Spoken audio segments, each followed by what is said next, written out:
الحمدللہ رب العالمین والصلاة والسلام علی اشرف الانبیاء والمرسلین وعلی آلہ وصحبہ اجمعین اما بعد قال النبی صلی اللہ علیہ وسلم من لم يدع قول الزور والعمل به لیس للہ حاجۃ ان يدع طعامہ وشرابہ او کما قال علیہ الصلاۃ والسلام۔ عزیزان گرامی، آج کا ہمارا جو موضوع ہے وہ روزے کے مکروہات اور روزے کے حفاظت کے اعتبار سے وہ احادیثیں بیان ہوں گی جن میں یہ بتایا گیا ہے کہ ایک روزہ دار روزہ رکھنے کے بعد اسے کیا کچھ کرنا چاہیے۔ ایک تو عام سی بات ہے کہ روزے کے لغوی معنی یہی ہے الصبر، رک جانا، کھانے پینے سے، تمام تر منہیات سے جو اللہ تعالیٰ نے منع کی ہیں چیزیں ان سے رک جانا، اگرچہ وہ عام حالات میں بندے کے لیے حلال ہی ہوں، اللہ کے حکم سے ان چیزوں سے رک جانے کا نام روزہ ہے، اور ٹھہر جانا، صبر کرنا، یہ روزے کا مفہوم اور مطلب ہے۔ لیکن یہ جو حدیث میں نے آپ کے سامنے بیان کی ہے، جس میں سرور عالم صلی اللہ علیہ وسلم فرما رہے ہیں کہ جس نے جھوٹ بولنا نہ چھوڑا اور جھوٹ پہ عمل بھی کرتا رہا، پھر اس کے لیے اللہ تعالیٰ کو کوئی حاجت نہیں کہ وہ روزہ رکھے یا نہ رکھے، چاہے وہ بھوکا رہے یا پیاسا رہے، اللہ تعالیٰ کو اس کی کوئی حاجت نہیں۔ معلوم ہوا کہ روزے کی حالت میں جھوٹ کو حرام قرار دیا گیا ہے، لیکن یہ بات بھی سمجھنے کی ہے کہ جھوٹ ویسے ہی حرام ہے۔ اللہ رب العالمین نے اپنے حضور نبی کریم صلی اللہ علیہ وسلم کی معرفت جو ہمیں بتلایا ہے، بندگان خدا تک جو بات پہنچائی ہے کہ کون کون سے بڑے بڑے کبیرہ گناہ ہیں، ان میں ایک جھوٹ بھی بڑا کبیرہ گناہ ہے، لیکن تب تو اس کی اہمیت اور بڑھ جاتی ہے،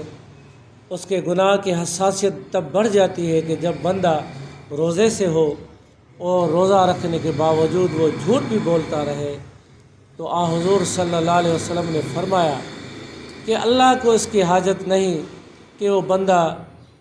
بھوکا ہے، پیاسا ہے، چاہے کسی بھی حالت میں ہے، اللہ تعالیٰ کو اس کی کوئی حاجت نہیں۔ من لم یدع قول الزور والعمل به، جھوٹ بھی بولنا چھوڑ دے اور اس پہ عمل کرنا بھی چھوڑ دے۔ یہ دو باتیں اگرچہ ایک ہی بات میں دونوں باتیں آ جاتی ہیں، لیکن نبی مہربان صلی اللہ علیہ وسلم نے دونوں باتوں کو علیحدہ علیحدہ کر کے بیان کیا۔ من لم یدع قول الزور والعمل به، جس نے نہ چھوڑا جھوٹ بولنا اور عمل کرنا بھی، یعنی جھوٹ پہ عمل کرنا۔ ظاہر ہے جو جھوٹ بولتا ہے وہ جھوٹ پہ عمل ہی کر رہا ہوتا ہے، لیکن بعض جھوٹ ایسے ہوتے ہیں جن سے کچھ لوگوں کو نقصان پہنچانا نہیں ہوتا، بعض مقاصد کے لیے جھوٹ بولے جاتے ہیں جس کی اجازت دی گئی ہے، رخصت دی گئی ہے، جیسے کہ حضور صلی اللہ علیہ وسلم نے فرمایا کہ بھائی دو بندوں کو ملانا، ان کے جھگڑے کو ختم کرنا، ان میں صلح کرانا، اور اس اعتبار سے اگر آپ نے تھوڑا سا جھوٹ بول دیا، ایک کی تعریف دوسرے کے سامنے کر دی اور دوسرے کی تعریف اس کے سامنے کر دی، اس طرح ان کے دلوں کو جوڑنا اور اختلافات کو ختم کر کے ان کے اس جھگڑے کو ختم کر کے آپ نے ان لوگوں کے اندر ایک صلح کرائی، تو ایسے جھوٹ کو جھوٹ نہیں گردانا جاتا۔ یا آپ نے یوں بھی فرمایا کہ کبھی کبھار اپنی اہلیہ کی دلجوئی کے لیے اس کے کھانے پینے کی تعریف کر لیا کریں آپ لوگ کہ بھئی واہ کیا کھانا پکایا ہے، تاکہ اس کا دل خوش ہو جائے اور اس طرح آپ کے تعلقات مزید استوار ہوں۔ یا زندگی بچانے کے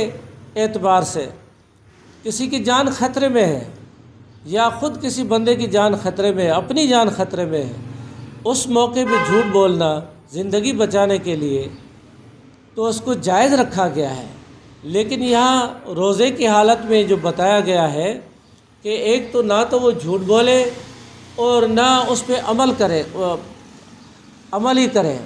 جھوٹ پہ عمل بھی نہ کرے اور جھوٹ بھی نہ بولے، تو اس کے معنی یہ ہے کہ جھوٹ آدمی یا تو کسی فائدے کے لیے بولتا ہے یا کسی کو نقصان دینے کے لیے جھوٹ بولتا ہے۔ کبھی کبھار بندہ جھوٹ بول کے بڑے نقصان سے بچنے کی کوشش کرتا ہے۔ وہ نقصانات جن کا ابھی ذکر ہوا کہ جان بچانا، جھگڑے کو ختم کروانا، کسی کے صلح کی خاطر جھوٹ بولنا، چلے اس میں کوئی حرج نہیں، لیکن اپنے ذاتی فوائد کی خاطر یا کسی کو نقصان پہنچانے کی خاطر، اس کو جانی مالی اور اس کے عزت کا کوئی نقصان کسی کا ہو رہا ہو، اس اعتبار سے جھوٹ بولنا، یہ جھوٹ ناقابل برداشت ہے اور اسے گناہ کبیرہ کہا گیا ہے۔ یا عام معاملات میں جھوٹ، تھوڑی تھوڑی بات میں جھوٹ، لین دین میں جھوٹ، تجارت میں جھوٹ، تو یہ جو جھوٹ ہے ان کو حضور نے اس روزے کے اعتبار سے جو بیان فرمایا ہے، سمجھ میں یہی بات آتی ہے کہ روزمرہ کے معاملات میں بندوں کی یہ عادت سی بن جاتی ہے کہ کاروبار میں، لین دین میں اور معاملات میں اکثر ہم جھوٹ بول لیا کرتے ہیں، نہ چاہتے ہوئے بھی جھوٹ بولتے ہیں کہ بھائی چلو اگلے کو اطمینان ہو جائے گا، تھوڑا سا جھوٹ بول لیا۔ اور ایسا بھی کوئی معاملہ ہوتا ہے کہ اگر ہم چاہیں جھوٹ نہ بولیں، ذرا سی وضاحت کرنی پڑی ہمیں تو اس وضاحت کے بعد معاملات ٹھیک ہو سکتے ہیں، وہ بندہ سمجھ بھی سکتا ہے، لیکن ہم گھبرا سے جاتے ہیں، پریشان سے ہو جاتے ہیں کہ بھئی کون وضاحت کرے، اس لیے جھوٹ بول دیتے ہیں، کہہ دیتے ہیں کچھ نہ کچھ اپنی طرف سے بڑھا چڑھا کے، تاکہ اگلا بندہ مطمئن ہو جائے، پھر دیکھ لیں گے۔ تو جھوٹ کسی حالت میں بھی اللہ کے رسول نے اس کو روا نہیں رکھا، ایسے معاملات میں جس میں یا تو تعلقات بگڑتے ہوں، یا کسی کا حق مرتا ہو، یا کسی کو کوئی نقصان پہنچتا ہو۔ ایک صحابی نے غالباً حضرت ابو ذر غفاری رضی اللہ تعالیٰ عنہ، انہوں نے ایک موقع پہ رسول اللہ صلی اللہ علیہ وسلم سے دریافت کیا کہ یا رسول اللہ، آپ یہ فرمائیے کہ بندہ ایک مسلمان ہونے کی حیثیت میں اس سے کیا کچھ ہو سکتا ہے زندگی میں؟ وہ کون سے گناہ ہیں جو ہو سکتے ہیں، جو ہو جائے اگر اس سے، تو آپ خاموش رہے۔ پھر حضرت ابو ذر غفاری نے خود ہی دریافت فرمایا اور خود ہی سوال کیا، خود ہی وہ سوالات بھی سامنے لائے کہ حضور اگر کسی سے چوری ہو جائے تو آپ نے فرمایا انسان ہے، جذبات سے مغلوب ہو گیا، ضرورت نے اسے پھسلا دیا، چوری ہو گئی، تو چوری ہو سکتی ہے کسی بندہ مومن سے، تو پھر وہ اس کی سزا بھی ہوگی اس کے لیے۔ پھر اس نے پوچھا کہ حضور کسی بندے سے بدکاری ہو سکتی ہے؟ آپ نے فرمایا ہو سکتی ہے، مومن بندہ ہے، جذبات سے مغلوب ہو گیا،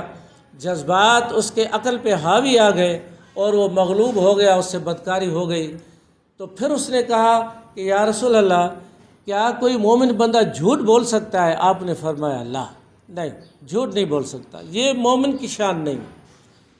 بندہ مومن کبھی جھوٹ نہیں بول سکتا۔ آپ اس سے اندازہ لگائیں، یہ آج ہمارے ماحول میں یہ بات ہمیں سمجھ میں اس لیے نہیں آ رہی، اس کی اہمیت اس لیے نہیں رہی ہمارے سامنے کہ ہمارا ماحول وہ نبوی معاشرہ نہیں ہے۔ ہم سارے مسلمان ابوی مسلمان ہیں، نبوی مسلمان نہیں ہیں۔ وہ معاشرہ جو نبی مہربان صلی اللہ علیہ وسلم نے بنایا تھا، وہ اس وقت جو معاشرہ تشکیل پایا تھا، کفار میں سے لوگ مسلمان ہو رہے تھے، اس معاشرے میں اس کی اہمیت کو جانا جاتا تھا اور اس کی اہمیت کو سمجھتے تھے لوگ کہ سچ بولنا اور جھوٹ بولنا کتنا بڑا معاملہ ہے۔ ایک بندہ جس زبان سے لا الہ الا اللہ محمد رسول اللہ اقرار کر کے وہ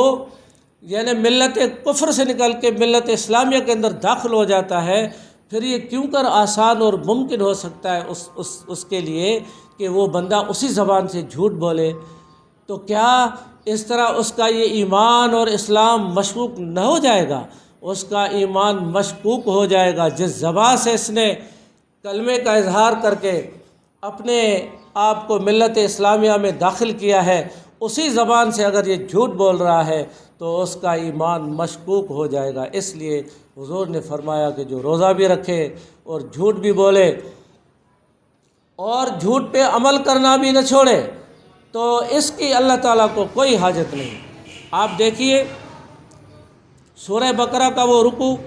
جس میں اللہ رب العالمین روزے کی فرضیت اور اس کے فضائل بیان فرماتے، بالکل اس کے رکوع کے آخر میں اللہ رب العالمین یہ بھی فرماتے ہیں وَلَا تَأْكُلُوا أَمْوَالَكُمْ بَيْنَكُمْ بِالْبَاطِلِ وَتُدْلُوا بِهَا إِلَى الْحُكَّامِ، اور ایک دوسرے کے اموال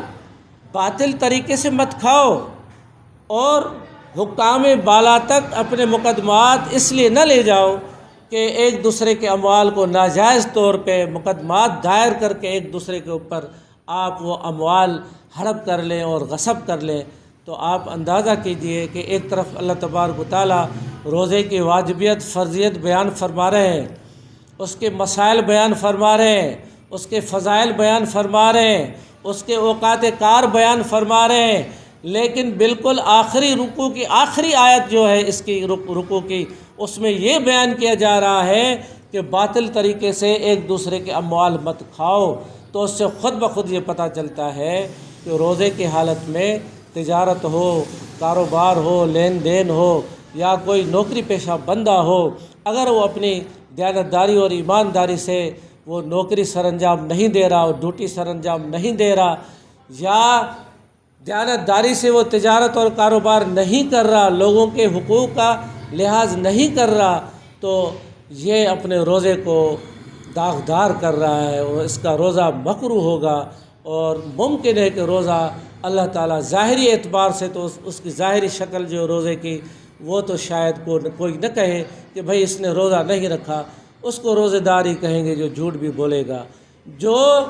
تجارت میں بے ایمانی بھی کرے گا، جو بیوپار میں جھوٹ بولے گا، جو دیانتداری کے بجائے بد دیانتی کرے گا، اسے روزہ دار ہی کہا جائے گا۔ لیکن اللہ کے یہاں وہ روزہ دار نہیں ہو سکتا، کیونکہ حضور نبی کریم صلی اللہ علیہ وسلم نے فرمایا کہ روزہ رکھنے کے بعد اسے جھوٹ نہیں بولنا چاہیے، کیونکہ اگر وہ جھوٹ بول رہا ہے تو اللہ تعالیٰ کو اس کی کوئی حاجت نہیں۔ نبی مہربان صلی اللہ علیہ وسلم نے فرمایا کم من صائمن، بہت سے روزے دار ہوں گے، لیس من صیامہ الا الظمأ، روزے میں سے اس کو کچھ نہ ملے گا سوائے پیاس کے، وہ بھوکا ہوگا، پیاسا ہوگا۔ کم من قائمن لیس من قیامہ الا السحر، بہت سے رات کو جاگنے والے ہوں گے، قیام اللیل کرنے والے ہوں گے، لیکن قیام اللیل میں سے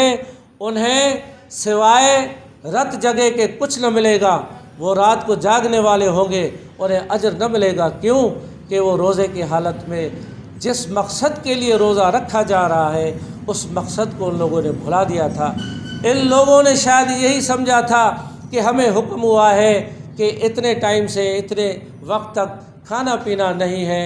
اور ہمیں اپنے اہلیہ کے قریب نہیں جانا ہے، ان باتوں کے قریب نہیں جانا جن باتوں سے اللہ رب العالمین نے ہمیں منع کیا ہے، اور باقی جو معاملات ہیں، چاہے وہ زبان کے گناہ ہو، وہ گلہ غیبت ہو، وہ کسی کی عیب جوئی کرنا ہو، یا جھوٹ بولنا ہو، جھوٹ بول کے کسی کو نقصان پہنچانا ہو، کسی کی مال اور عزت کو نقصان پہنچانا ہو، کسی کا مال ہڑپ کرنا ہو، یا اپنی ڈیوٹی سر انجام دینے میں کوتاہی کرنا ہو، یہ علیحدہ سی باتیں ہیں، روزہ علیحدہ ہے۔ تو اگر کوئی اس طرح سمجھ رہا ہے تو میرے بھائی وہ اپنا نقصان کر رہا ہے۔ دین میں ترجیحات کو دیکھا جاتا ہے۔ دیکھیے، اگر ایک روزے دار وہ نوکری پیشہ آدمی ہے، روزہ اس کے لیے فرض ہے، اور جہاں وہ ملازمت کر رہا ہے وہ ملازمت کرنا بھی اس کے اوپر فرض ہے، ڈیوٹی دینا۔ اگر 8 گھنٹے اس کی ڈیوٹی ہے، جس کی وہ تنخواہ لیتا ہے، جس کے وہ پیسے لے رہا ہے، اگر وہ صاحب وہاں ڈیوٹی پہ نہ جائے اور یا ٹائم میں کوتاہی کرے یا اپنے کام میں کوتاہی کرے اور یہ باور کرائے کہ بھائی میں روزے سے ہوں، تو اس کو یہ سمجھنا چاہیے کہ وہ اپنے روزے سے اور اپنی ڈیوٹی سے بددیانتی کر رہا ہے۔ آخر تکلیف ہی میں تو اجر ہوتا ہے۔ نبی کریم صلی اللہ علیہ وسلم نے فرمایا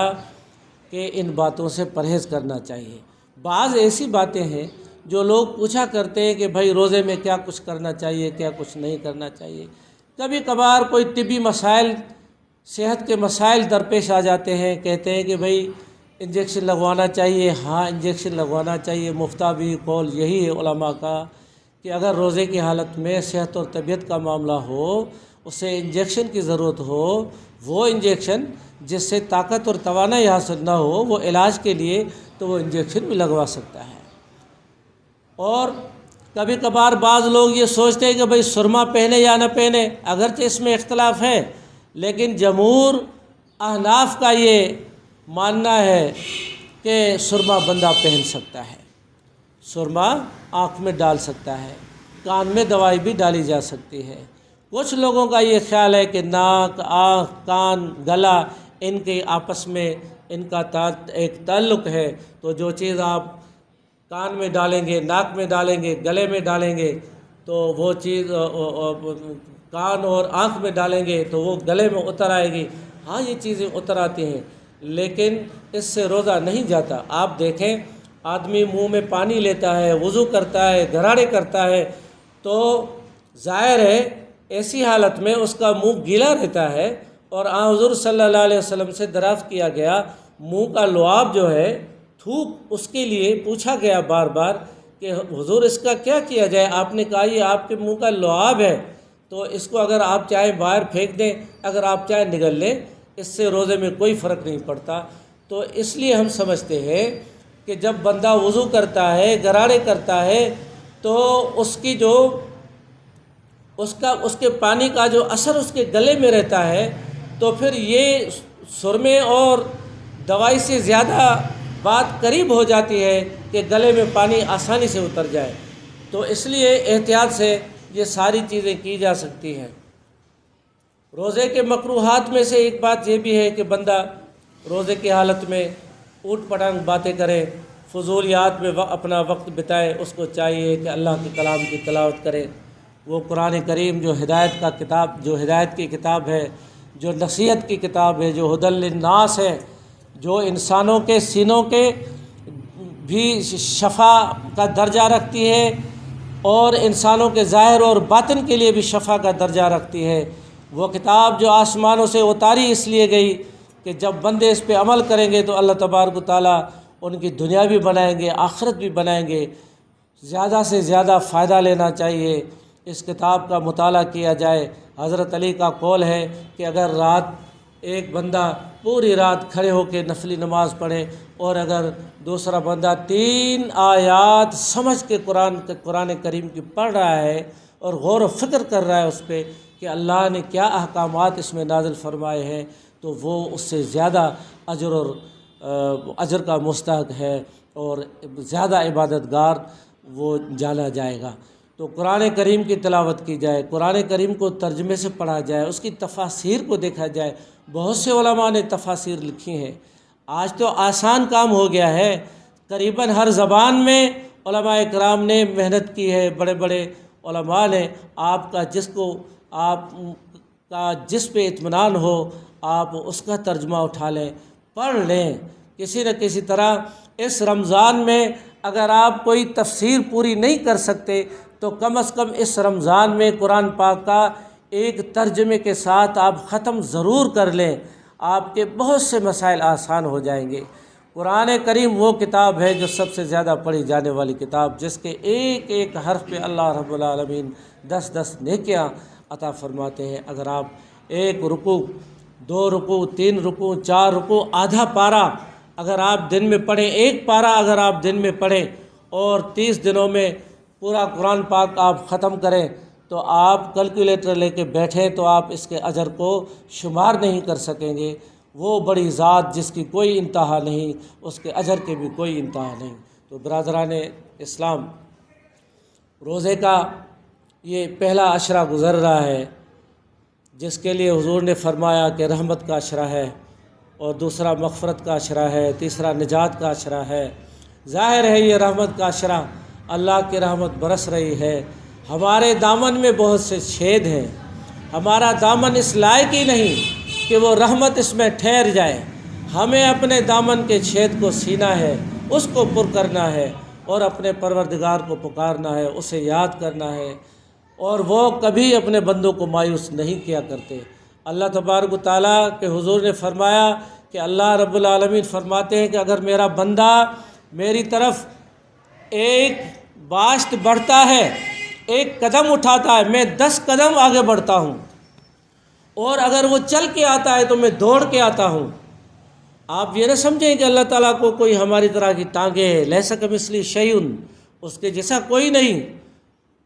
اللہ نور السماوات والارض، وہ تمام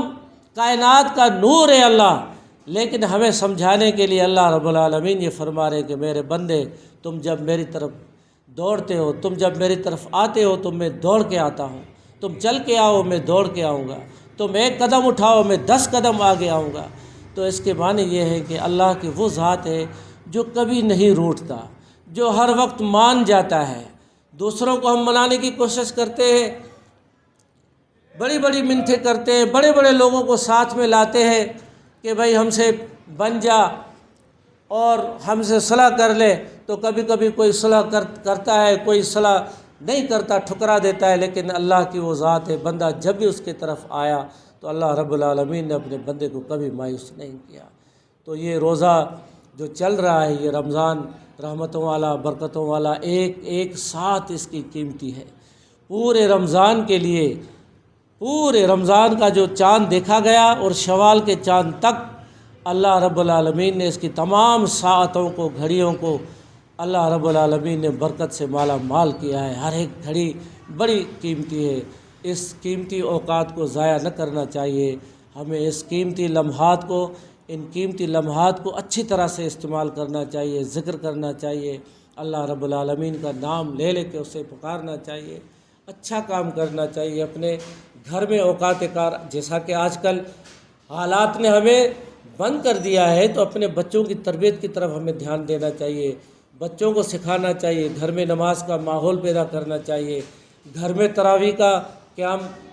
بندوبست کرنا چاہیے۔ پہلی صف میں مرد ہوں اور پھر بچے ہوں، عورتیں ہوں، ان کو کھڑا کرو۔ آپ 8 رکعت پڑھو، 12 رکعتیں پڑھو، 20 رکعتیں پڑھ سکتے ہیں، جتنی پڑھ سکتے ہیں آپ اپنے گھر کو بھی زندہ کرو۔ حضور نے فرمایا کہ جس گھر میں قرآن کی تلاوت نہ ہو اور جس گھر میں نماز نہ پڑھی جاتی ہو، وہ گھر قبرستان کے مانند ہوتا ہے۔ تو آج ہم زندہ انسانوں کے جو گھر ہیں وہ قبرستان کے مانند بن گئے ہیں، تو انہیں ہمیں آباد انسانوں کا گھر بنانا ہے، زندہ انسانوں کا گھر بنانا ہے، اور وہ اللہ کے ذکر اور اللہ کی عبادت ہی سے بن سکتا ہے۔ تو میرے بھائی، یہ کچھ ضروری گزارشات تھیں روزے کے حوالے سے، اور مکروہات روزے میں سے یہ بھی چیزیں ہیں کہ کہا جاتا ہے کہ بار بار کلی نہ کی جائے، منہ میں خشکی آ جاتی ہے، منہ میں ایک بو سی پیدا ہو جاتی ہے۔ نبی کریم صلی اللہ علیہ وسلم نے فرمایا کہ روزے دار کے منہ کی جو بو ہے وہ مجھے مشک سے زیادہ پسند ہے۔ حضور نے اس کو اس طرح فرمایا کہ اللہ تعالیٰ فرماتے ہیں کہ وہ مجھے، روزے دار کے منہ کی جو بو ہے وہ مشک سے زیادہ، عطر مشک سے زیادہ مجھے پسند ہے۔ تو بندہ کبھی کبھی خشکی محسوس کر کے بار بار کلی کر لیتا ہے، تو بار بار کلی بھی نہ کرنی چاہیے، اس لیے کہ امکان ہے کہ قطرہ آب کہیں گلے میں اتر جائے۔ لیکن اگر بندہ ضروری سمجھتا ہے تو خشکی دور کرنے کے لیے وہ کر سکتا ہے، لیکن اس کی کثرت نہ ہو۔ اس طرح نہانے میں بھی کوئی حرج نہیں، گرمیوں کے اوقات میں بندہ نہا بھی سکتا ہے۔ حضور صلی اللہ علیہ وسلم خود غسل کر لیا کرتے تھے، تو یہ چیزیں مکروہات میں نہیں ہیں۔ لیکن زیادہ کلی کرنا یہ مکروہات میں سے چیز ہے۔ زیادہ باتیں کرنا اور زیادہ ضرورت سے زیادہ بیکار سی باتیں کرنا، بیکار سی باتوں میں وقت گزارنا، یہ مکروہات میں سے ہے۔ اپنے روزے کو اس طرح مکروہ کرنا ہے۔ اذکار کیے جائیں، کوئی نہ کوئی ذکر کیا جائے۔ افضل ذکر لا الہ الا اللہ، اللہ تعالیٰ کی عظمت اور کبریائی جس میں اسم اعظم کہا جاتا ہے کہ ہے افضل ذکر لا الہ الا اللہ، لا الہ الا انت سبحانک انی کنت من الظالمین۔ اس کے بعد یہ جملے ادا کیے جائیں، اللہم اغفر لی، اور اپنے اہل خاندان کے لیے جب نیت کی جائے تو کہا جائے اللہم اغفر لنا، لا الہ الا انت سبحانک انی کنت من الظالمین، اللہم اغفر لی، اے میرے رب مجھے معاف فرما، میرے خاندان کو معاف فرما۔ اور یہ وہ دعا ہے حضرت یونس علیہ السلام کی، جو دریا سمندر کے اندر اور مچھلی کے پیٹ کے اندر اندھیرے میں اللہ رب العالمین نے ان کی یہ دعا قبول فرمائی، اور کہا جاتا ہے کہ جو بھی بندہ ضرورت اور مشکلات میں اس دعا کو وہ لیتا ہے تو اللہ رب العالمین اسے کبھی مایوس نہیں کرتا۔ امید ہے کہ ہمارے اوقات کار اللہ رب العالمین ہمیں اچھی طرح سے بتانے کی اور بسر کرنے کی توفیق عطا فرمائے۔ وما علینا الا البلاغ وآخر دعوانا الحمد للہ رب العالمین۔